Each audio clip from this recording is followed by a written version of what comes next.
Hello friends, Avatar fire and dash review చూద్దాం. మన ఛానల్ని సబ్స్క్రైబ్ చేసుకోకపోతే చేసుకోండి. అసలు అవతార్ అనే పేరు వినగానే మనకు గుర్తొచ్చేది ఫస్ట్ జేమ్స్ కెమెరూన్ గారు.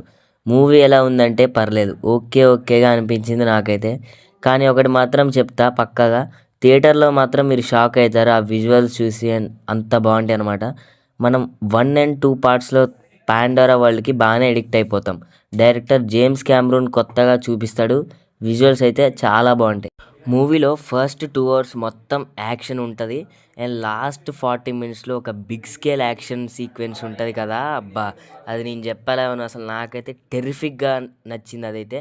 అంత బాగుంటుంది. అండ్ బీజిఎం కూడా చాలా బాగుంది. అండ్ ఎమోషన్ సీన్స్ విషయానికి వస్తే 1 and 2లో ఇచ్చిన హై మూమెంట్స్ నాకైతే ఈ మూవీలో అంతగా ఏమనిపించలేదు.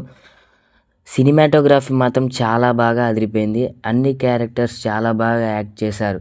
కానీ ఎక్కడో ఒకటి తక్కువైంది అనిపించింది నాకైతే. సో ఎనీవే, మూవీ అయితే నాకు యావరేజ్గా అనిపించింది.